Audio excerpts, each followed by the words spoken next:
Te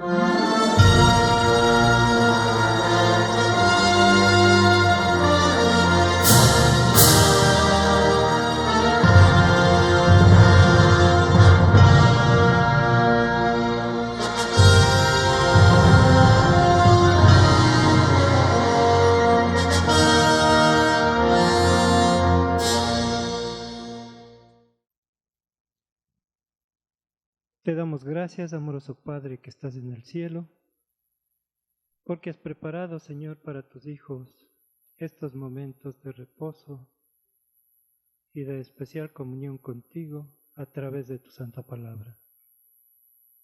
Sea, Señor, tu Santo Espíritu,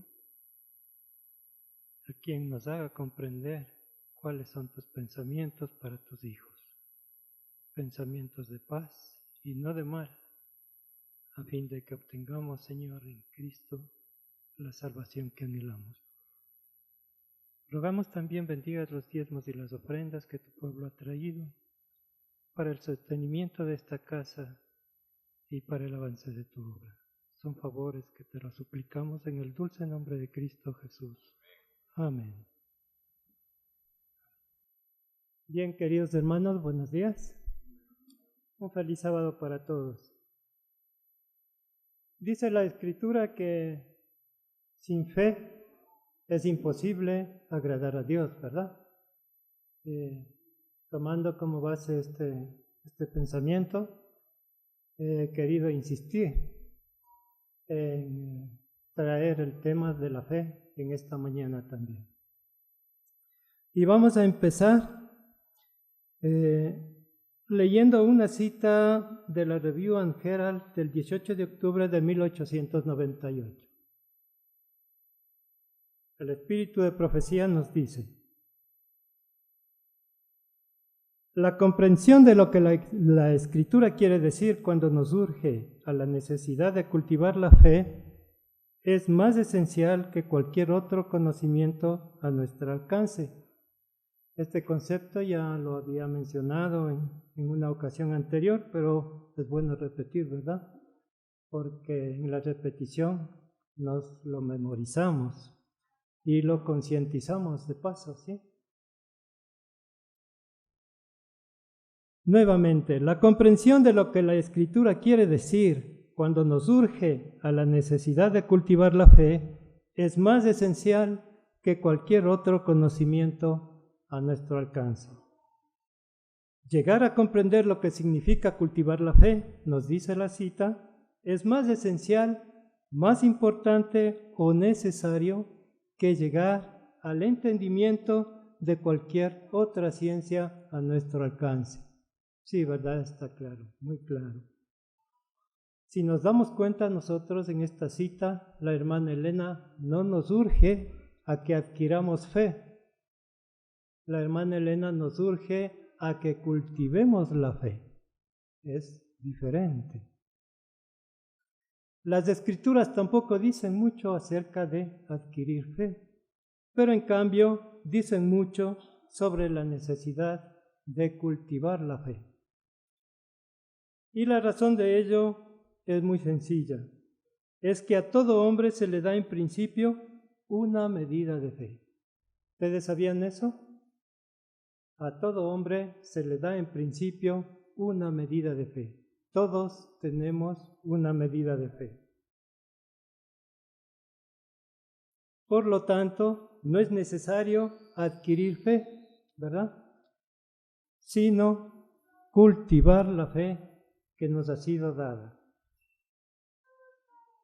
Nadie puede tener más fe de aquella que la que se le dio, a menos que la cultive, a menos que la ejerza, a menos que la practique. Y no hay nada, nos dice también la cita en una parte posterior, que crezca más rápidamente que la fe cuando se la cultiva.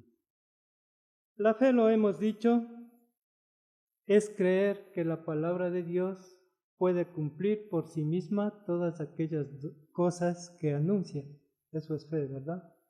Creer que la palabra de Dios puede cumplir por sí misma todas aquellas cosas que anuncia. Eso es fe. Depender únicamente de la palabra de Dios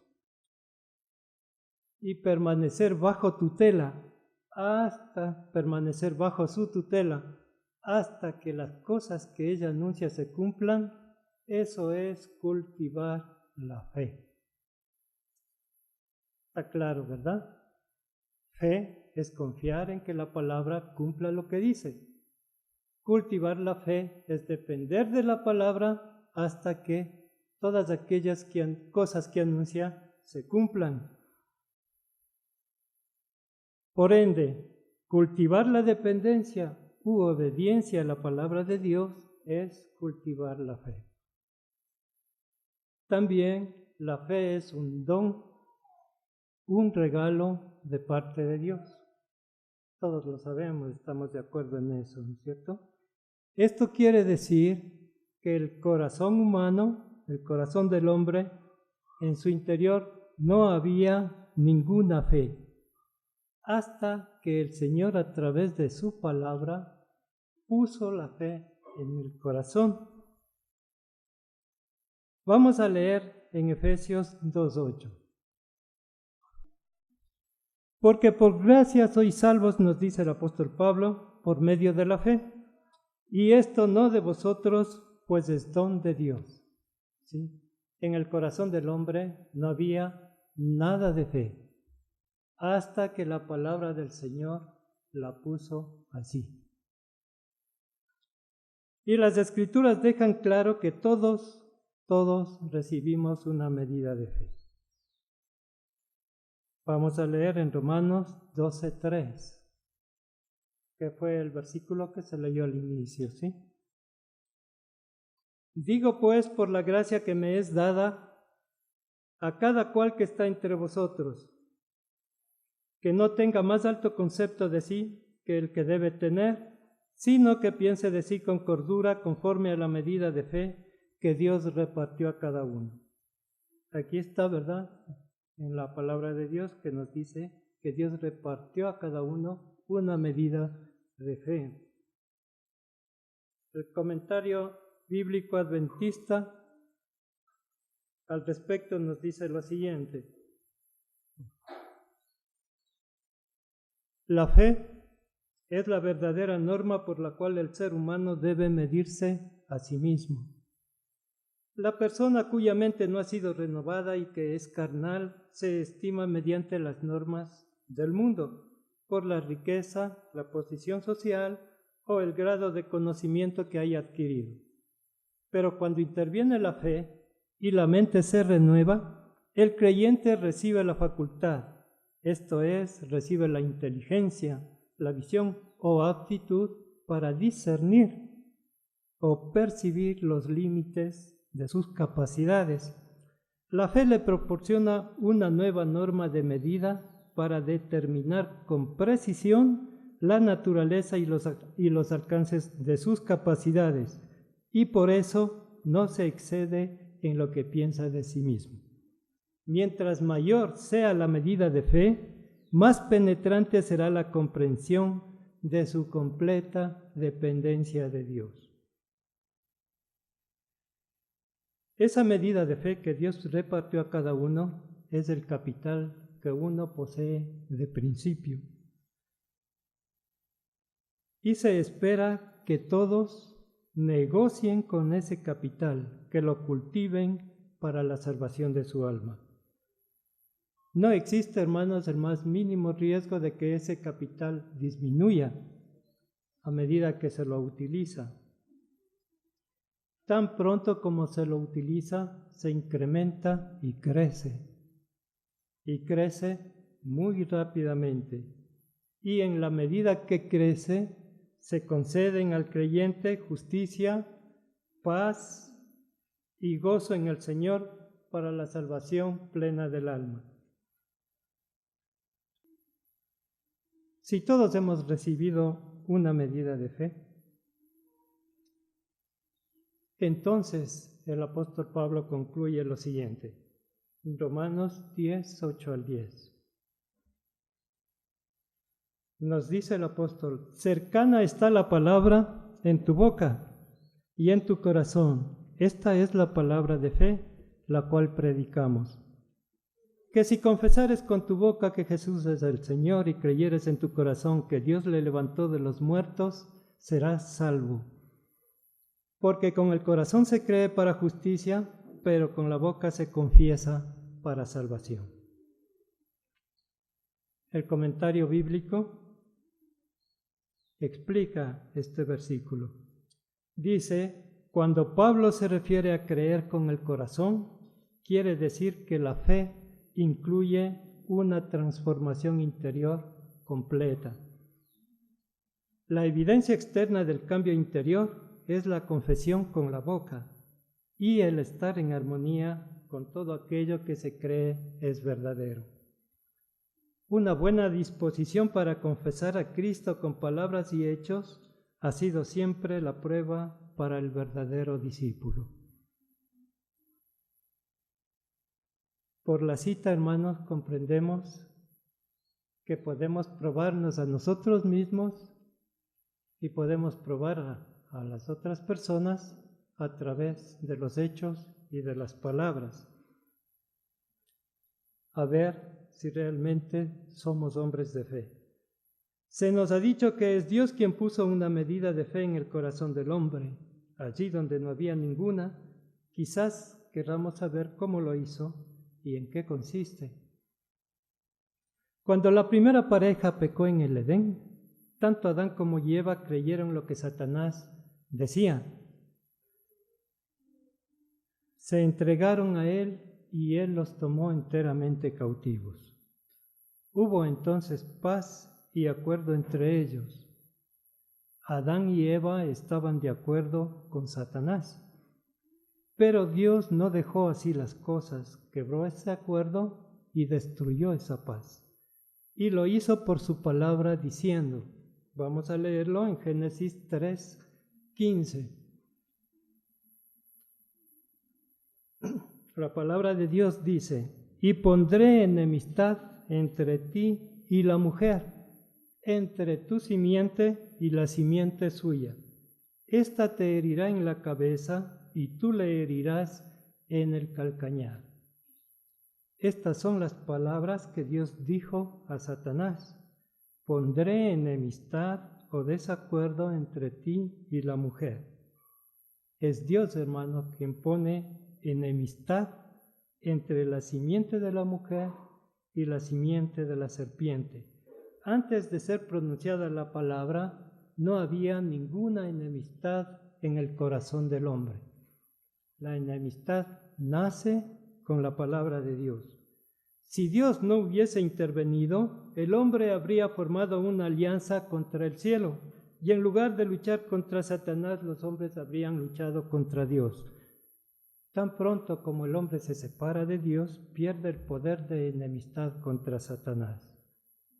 Entre los ángeles caídos y los hombres caídos no existe enemistad natural.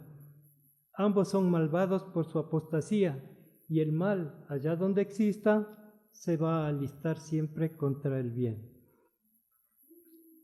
Y a menos que el poder convertidor de Dios sea traído diariamente al corazón humano, no habrá inclinación hacia lo religioso, sino que los hombres preferirán ser cautivos de Satanás que hombres libres en Cristo.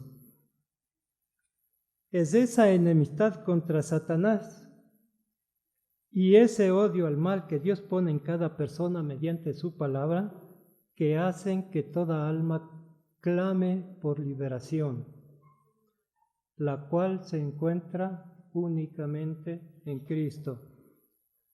Así, esa enemistad contra Satanás y ese odio al mal, sembrados por la palabra de Dios en el corazón de los hombres, que hacen que clamemos a Jesús por liberación, ese es el don de fe dado al hombre. Esa es la medida de fe que Dios repartió a cada uno. Esa es la palabra de fe que está en la boca y el corazón de toda persona en el mundo. Esa enemistad, nos dice, ¿no es cierto? y ese odio al mal que Dios pone en el corazón de cada persona, esa es la medida de fe que Dios repartió a cada uno. Sí, comprendemos, ¿verdad? Está claro eso. Por lo tanto, nos dice el apóstol Pablo, no digamos en el corazón quién subirá al cielo para traernos fe, ni quién descenderá a lo bajo, o quién irá allá lejos para encontrar fe y traérnosla, porque cercana está la palabra en tu boca y en tu corazón. Esto lo podemos leer en Romanos 10, 6 al 8. Lo que debemos hacer es cultivar, ejercitar o practicar la fe que Dios nos dio, ya que el saber cómo cultivar o ejercitar la fe es más importante, más esencial que adquirir cualquier otro conocimiento a nuestro alcance. Si la fe consiste en depender de la palabra de Dios únicamente y en confiar en que ella cumplirá lo que dice, la justificación por la fe será aquella justificación que depende de la palabra solamente y confía en que ella sola nos hará justos ante el Creador. Más allá de la palabra de Dios, no existe ninguna otra fuente de justificación para el hombre. Justificación por la fe significa ser declarado justo, ¿verdad? Por la palabra de Dios. El mismo que dijo sea la luz y la luz fue hecha, aquel que a su sola palabra sanó al enfermo, limpió al leproso y resucitó a los muertos, aquel igualmente tan solo declara la palabra y se produce la justicia en el corazón y la vida del hombre. En Romanos 3, 24, 25 nos dice lo siguiente: siendo pues justificados gratuitamente por su gracia, mediante la redención que es en Cristo Jesús, a quien Dios puso como propiciación por medio de la fe en su sangre, para declarar su justicia a causa de haber pasado por alto en su paciencia los pecados pasados. El comentario bíblico adventista al respecto nos dice lo siguiente: los hombres no tienen nada por lo cual puedan presentarse como justos ante Dios. Por lo tanto, la justificación tiene que ser algo gratuito. El hombre estará capacitado para aceptar por fe la justificación como un don gratuito únicamente cuando con toda humildad esté preparado para reconocer que se haya destituido de la gloria de Dios y que no tiene en sí mismo nada que lo haga aceptable a Dios. En nosotros no hay nada que nos haga aceptables a Dios. Es Jesús quien pone sus méritos, nos justifica gratuitamente. Al crear todas las cosas en el principio, Dios estableció que Cristo declarase las palabras que las haría existir. Cristo dijo la palabra solamente y las cosas existieron. Igualmente en la redención del hombre, que es la creación de un nuevo hombre, Dios estableció que Cristo declare la palabra de justicia y cuando Cristo dice la palabra, el hecho ocurre. En el hombre no hay ni un átomo de justicia a partir de la cual ésta pueda surgir en su vida. No hay ni un átomo de justicia a partir de la cual ésta pueda surgir en su vida. Cristo declara la palabra solamente y en el oscuro vacío de la vida humana se produce la justicia para todo aquel que la reciba. La palabra de Dios recibida por fe produce justicia en el hombre y en su vida, allí donde no había ninguna. Romanos 5:1 nos dice: justificados pues por la fe, tenemos paz para con Dios por medio de nuestro Señor Jesucristo. Somos justificados por la fe, esto es, somos hechos justos confiando y dependiendo de Dios, de la palabra de Dios solamente. Alimentarse de esta preciosa verdad es cultivar la fe.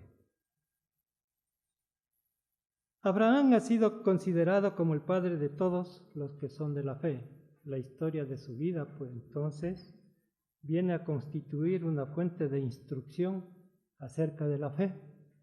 Nos dice qué es y qué hace por aquel que la ejerce. Cuando Abraham tenía ya más de 80 años y Sarai, su esposa, era anciana, sin haber engendrado hijo alguno, entonces Dios se les presentó y les hizo la siguiente promesa. Génesis 15, 5 y 6. Refiriéndose la escritura a Abraham dice: Dios le sacó fuera y dijo: mira ahora los cielos y cuenta las estrellas si las puedes contar. Y le dijo: así será tu simiente. Esta es la palabra de Dios que vino a Abraham. Y Abraham creyó a Jehová y se lo contó por justicia. Fue declarado justo porque creyó. Aceptó la palabra de Dios y esperó que ésta cumpliera lo dicho, e hizo muy bien en eso. Sarai, sin embargo, no puso su confianza solamente en la palabra de Dios. Para dar lugar a la simiente, recurrió a una estratagema de su propia invención. Dijo a su esposo, Génesis 16:2. Dijo entonces Sarai a Abraham, su esposo: ya ves que Jehová me ha hecho estéril. Te ruego pues que te allegues a mi sierva, quizá tendré hijos de ella. Y atendió Abraham el ruego de Sarai. Abraham comenzó entonces a desviarse de la perfecta integridad de la fe. En lugar de anclar su confianza y dependencia solamente en la palabra de Dios, atendió Abraham al ruego de Sarai. Como consecuencia nació un niño al cual llamaron Ismael, pero el arreglo resultó tan insatisfactorio para la misma Sarai que ella misma lo repudió. Cambió Dios el nombre de Abraham por el de Abraham, e ignorando la presencia de Ismael, continuó hablándole del pacto por el que sería padre de todas las naciones, mediante la simiente prometida. Cambió asimismo el nombre de Sara por el de Sarai, por el de Sara, puesto que vendría a ser madre de muchas naciones mediante la simiente prometida. Abraham se dio cuenta de la indiferencia de Dios hacia Ismael, hacia aquel niño que había sido engendrado utilizando estratagemas humanas. Y llamó la atención del Señor diciendo: ojalá Ismael viva delante de ti. Ciertamente, respondió Dios en Génesis 17, 19 al 21,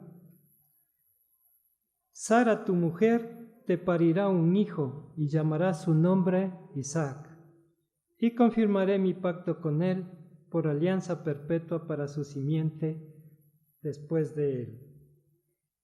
Y en cuanto a Ismael, también te he oído. He aquí que le bendeciré y le haré fructificar y multiplicar mucho en gran manera. 12 príncipes engendrará y ponerlo he por gran gente. Mas yo estableceré mi pacto con Isaac, el cual te parirá Sara por este tiempo el año siguiente. Estas palabras fueron dichas a Abraham cuando Ismael tenía ya 13 años de edad. Sara comprendió que su estratagema no había aportado sino aflicción y perplejidad, esto es, confusión y dudas, y había retardado el cumplimiento de la promesa hecha a Abraham. Abraham comprendió que, dando oído a las palabras de Sarai, había despreciado la palabra de Dios y ahora se veía obligado a abandonar totalmente ese plan para volver de nuevo a la palabra de Dios solamente. Pero ahora Abraham ya tenía 99 años y Sara 89 años, 13 años más viejo, ¿verdad? Eso hacía humanamente más difícil, más viejo, sí. Esto hacía humanamente más difícil, si cabe el término, el cumplimiento de la promesa. Y demandaba más que nunca una profunda dependencia de la palabra de Dios. Requería más fe que anteriormente. Ahora les resultaba más evidente que no se podía depender de ninguna otra cosa que no fuese la palabra de Dios. Se aplicaron a ceñirse estrictamente a ella para el cumplimiento de lo que dicha palabra contenía. Excluyeron toda obra, todo plan, toda maquinación, designio o esfuerzo originado en ellos y se aferraron a la fe. Decidieron esperar confiadamente a que la sola palabra de Dios cumpla por sí misma la promesa. Y ahora que habían renunciado enteramente a sí mismos y esperaban confiadamente a que la sola palabra obre, efectivamente la palabra obró y la simiente prometida nació. Vamos a leer el capítulo 11 de Hebreos, los versos 11 y 12. Nos dice la palabra del Señor: por la fe también la misma Sara, siendo estéril, recibió fuerza para concebir y dio a luz aún fuera de tiempo de la edad, porque creyó que era fiel quien lo prometía. Por lo cual también de uno, y ese ya amortecido o casi muerto, salieron como las estrellas del cielo en multitud y como la arena innumerable que está a la orilla del mar. Y así se cumplió la palabra pronunciada a Abraham cuando Dios le sacó fuera y le dijo: mira ahora los cielos y cuenta las estrellas, si las puede contar. Y le dijo: así será tu simiente. Esta es una lección divina sobre cómo cultivar la fe. Y eso es lo que significa la Escritura cuando nos urge a la necesidad de cultivar la fe, a depender absolutamente de la palabra de Dios. Quienes repudian las obras, planes, maquinaciones y esfuerzos originados en sí mismos y ponen enteramente su confianza y dependencia en la palabra de Dios, los tales son de la fe, son benditos con el creyente Abraham en la justicia de Dios. ¿Quién habrá entre nosotros, no es cierto, para reflexionar personalmente? ¿Quién habrá entre nosotros que sea capaz de renunciar enteramente a sí mismo para poder comprender cabalmente lo que significa cultivar la fe?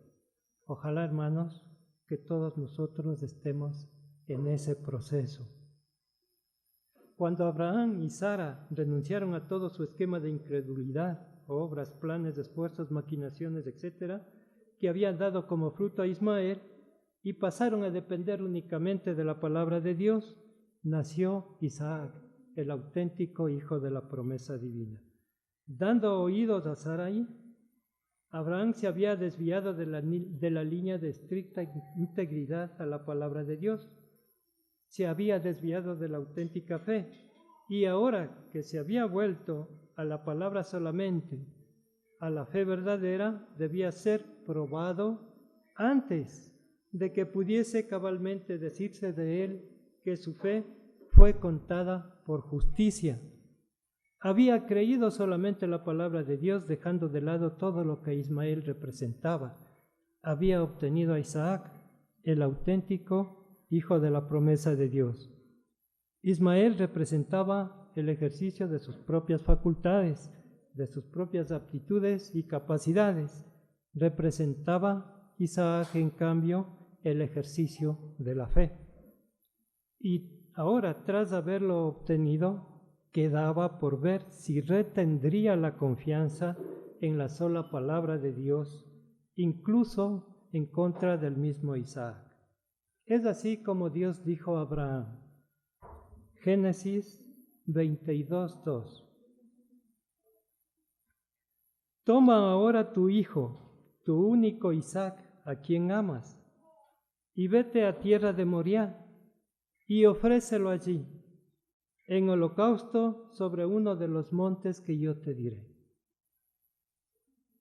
Abraham había recibido a Isaac de parte de Dios, confiando solamente en la palabra divina.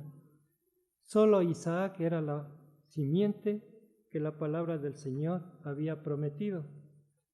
Después del nacimiento de Isaac, Dios había confirmado su palabra declarando que en Isaac te será llamada descendencia. Y ahora la palabra de Dios le dice: toma a tu hijo, a tu único Isaac, a quien amas, y ofrécele como una ofrenda ardiente. Dios había declarado a Abraham: tu simiente será como las estrellas del cielo en número. En tu simiente serán benditas todas las gentes de la tierra. En Isaac te será llamada descendencia, y ahora le pedía: ofrece a Isaac como una ofrenda ardiente. Pero si Isaac era ofrecido como una ofrenda ardiente, si era quemado, ¿qué sería de la promesa de Dios? ¿Qué sería de la promesa de que todas las naciones serían benditas en él? ¿Qué sería de la promesa de que su descendencia sería como las estrellas del cielo? Y sin embargo, la palabra de Dios era firme: ofrece a Isaac como ofrenda ardiente.